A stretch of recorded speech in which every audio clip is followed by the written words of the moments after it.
Can you honor a parent who didn't deserve it? 9 words. Honor your father and your mother. Most of us heard that line as a leash.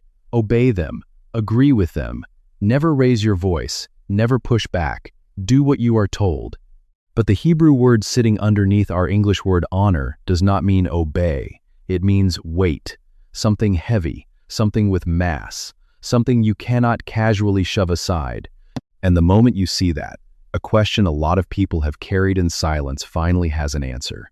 Can you honor a mother who wounded you? Can you honor a father who was never safe to be around? A parent who, if you are being honest, never came close to earning it?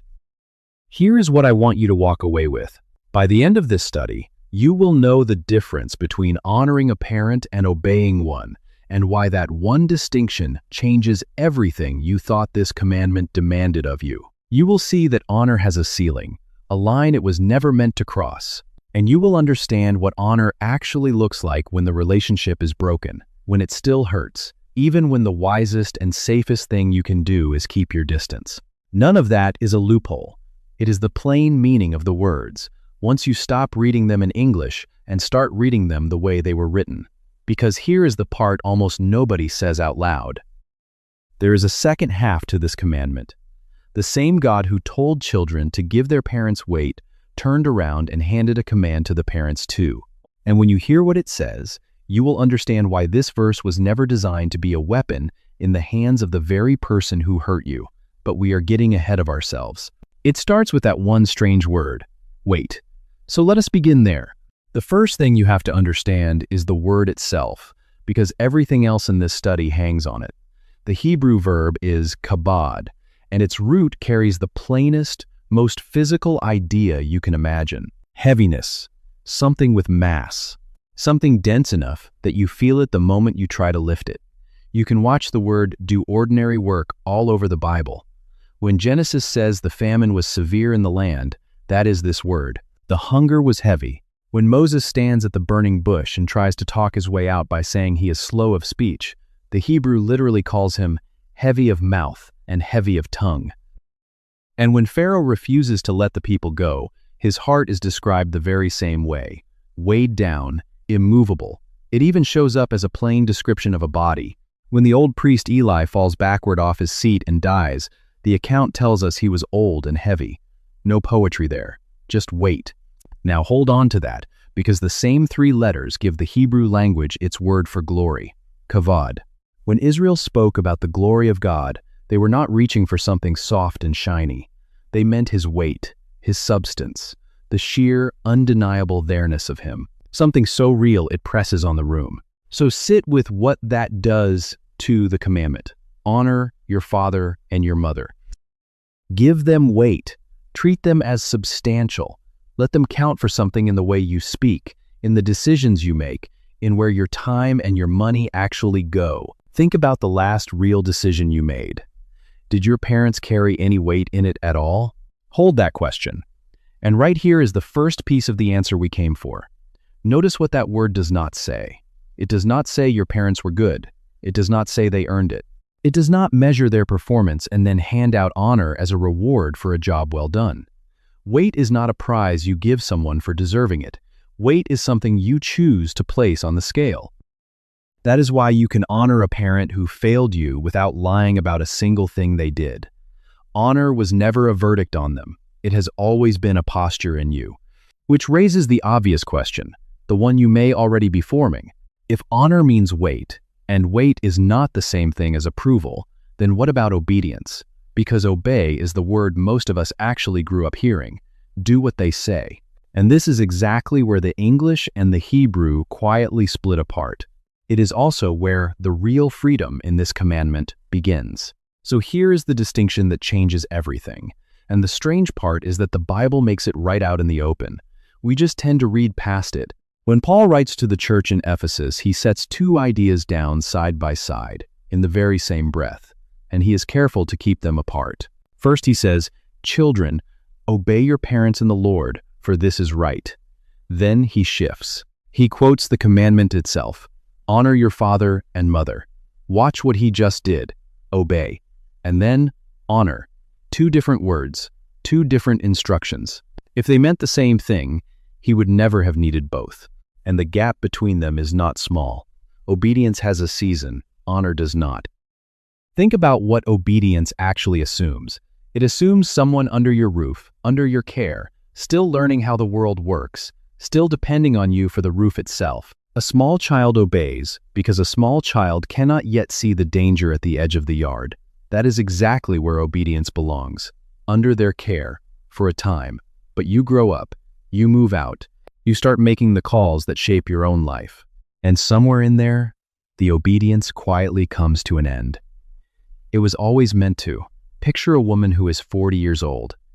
She does not owe her mother obedience about which job to take, or who to marry, or how to raise her own children. That season closed years ago. What she still owes her mother is weight, and those two things are not the same debt. This is the part that catches people off guard, so let it land. If you grew up believing that honoring your parents meant doing whatever they said, agreeing with every opinion, folding every single time they pushed, no matter how old you got, no matter what they asked, then you were handed something the commandment never actually says. That is not honor. That is unending obedience.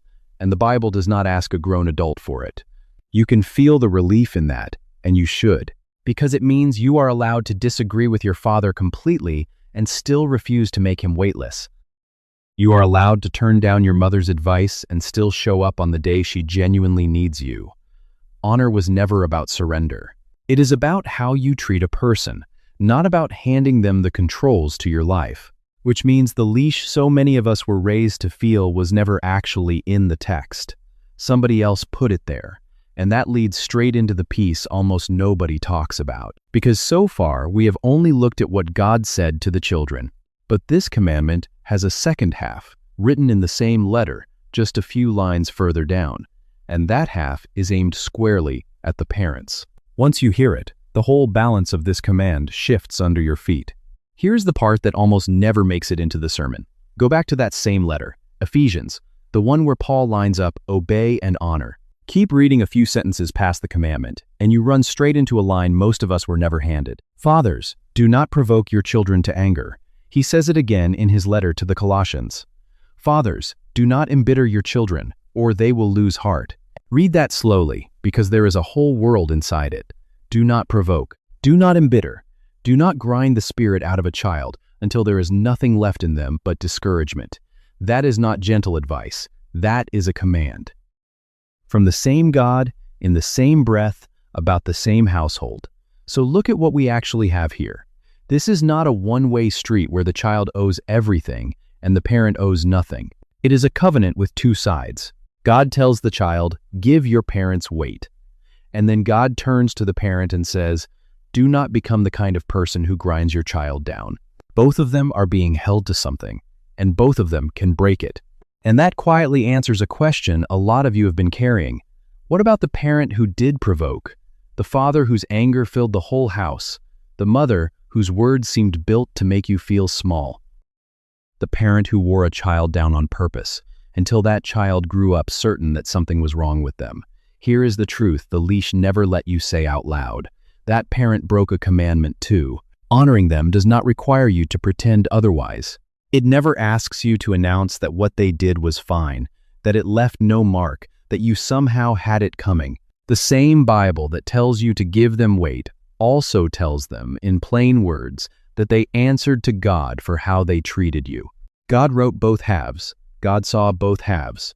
And God is not asking you to erase the half where you were the one who got hurt. Sit with how freeing that is. You are not being asked to rewrite your own childhood. You are not being asked to call the wound a gift. You are allowed to hold two things in your hands at once.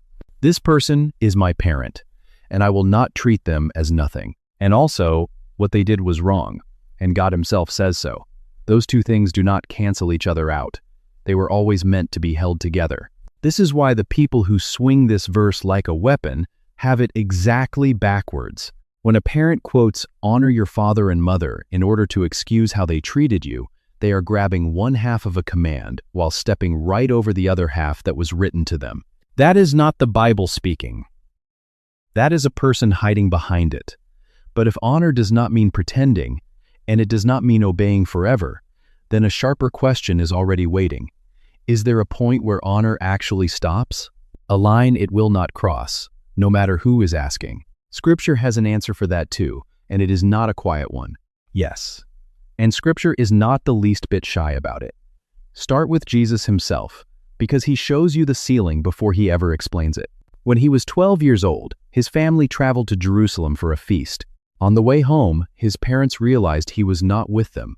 They rushed back, frantic, and found him in the temple, sitting among the teachers.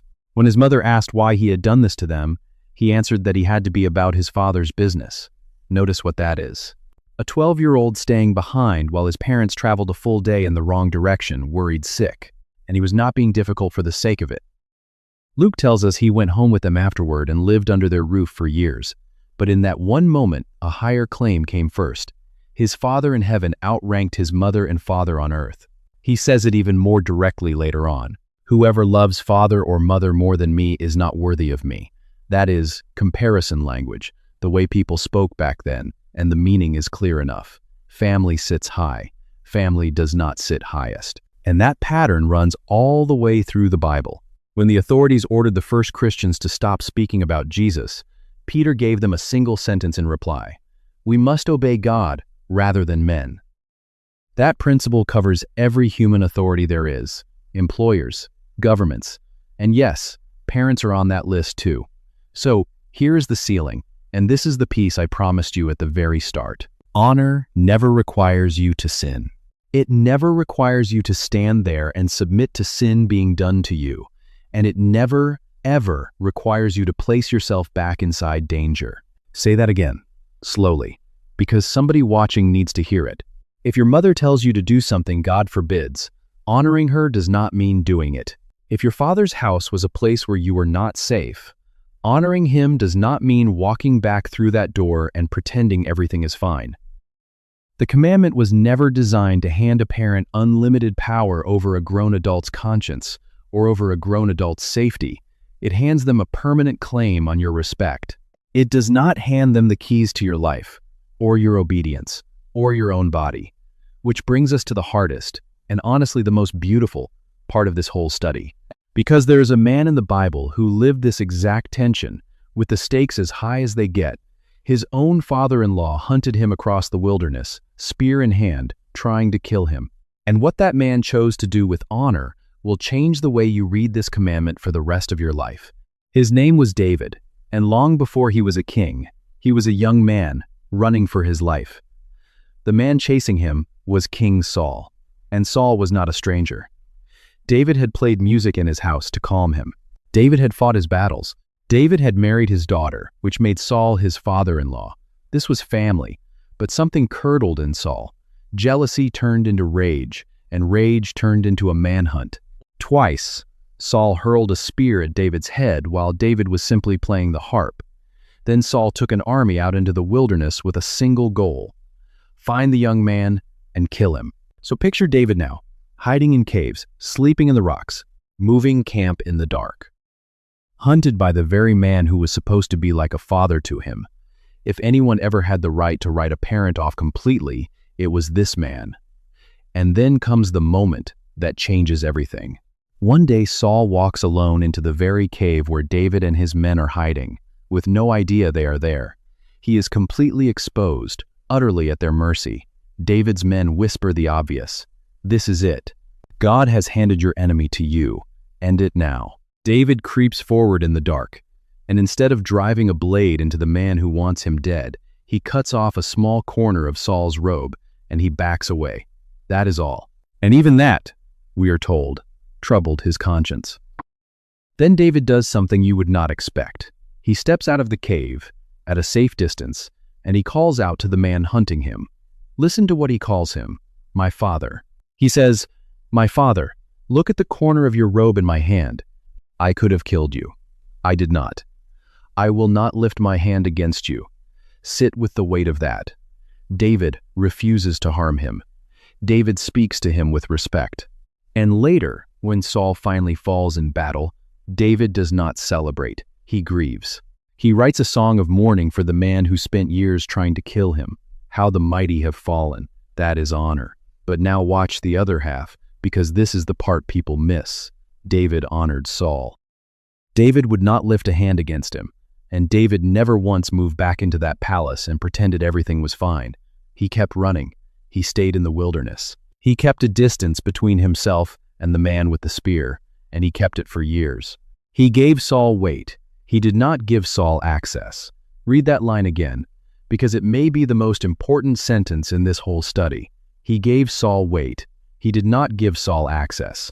David proved, with his own life on the line, that you can honor someone and protect yourself from them at the very same time. Those are not opposites. Scripture lays them down side by side, inside one story.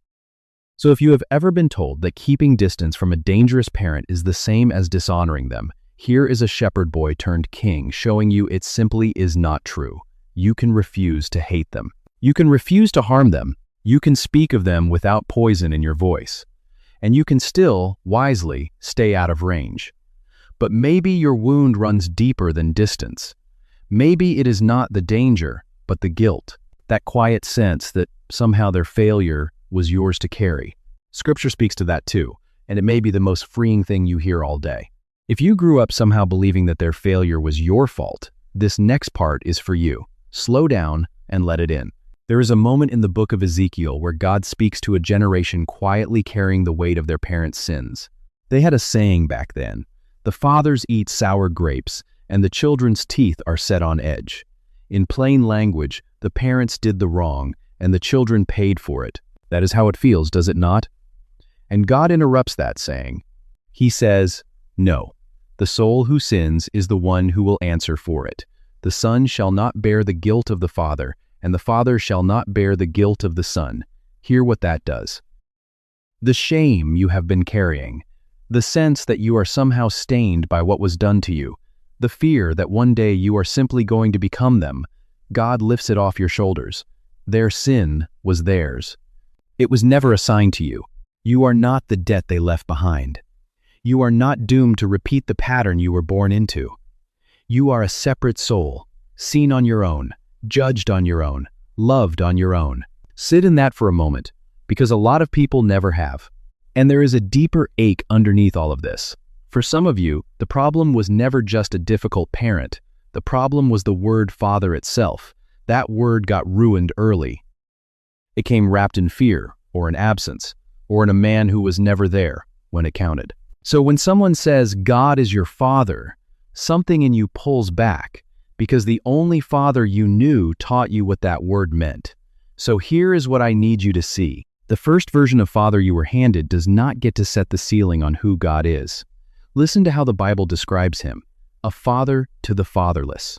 That is what it calls God, not a distant king, not a stern judge with his arms folded. A father to the exact people whose fathers went missing. And it is no accident that God keeps introducing himself that way to the very people who have every reason to distrust the word. Think about that. The people most wounded by a father on earth are the ones God most wants to father from heaven. Your earthly father may have handed you a cheap, broken sketch of the word, but God says, that was never me. Let me show you what it was always supposed to mean. You do not have to let a man who failed you define a God who never will. You can grieve the father you did not get, and you can be fathered, right now, by the one who has been reaching for you the entire time. That is honor flowing in a whole new direction, not up toward a parent who wounded you, but up toward the father who never did. So what does all of this look like once the study ends and you are back in your ordinary week? On a plain Tuesday, with a phone in your hand and a name on the screen you are not sure you want to call? That is exactly where we go next. So strip away the theology for a moment and let us get practical. What does giving weight actually look like when you are the one living it? Start with your words, because that is usually where honor slips first.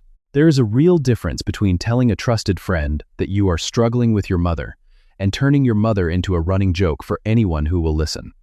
One is honesty. The other slowly makes a person weightless, which is exactly what the commandment warns against. Honor does not mean you pretend the hard things never happened. It means you refuse to talk about a human being as if they were nothing.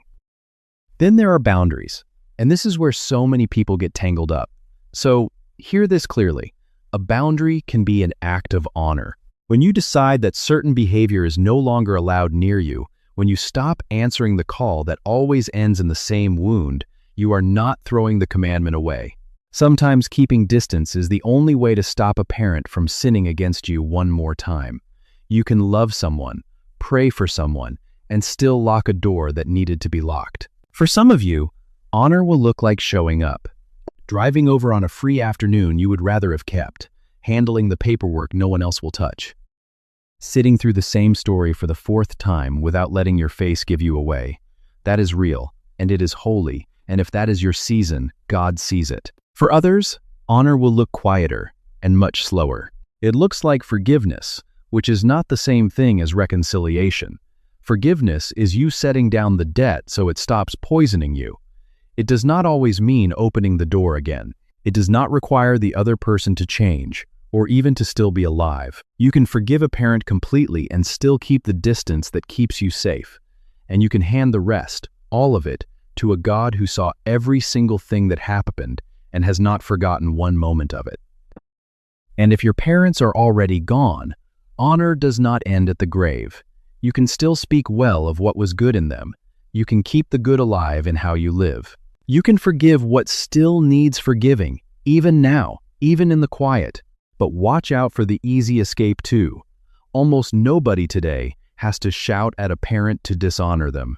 Most of us simply let a schedule so full of good and important things crowd them out completely until the parent gets whatever is left over, which is usually nothing.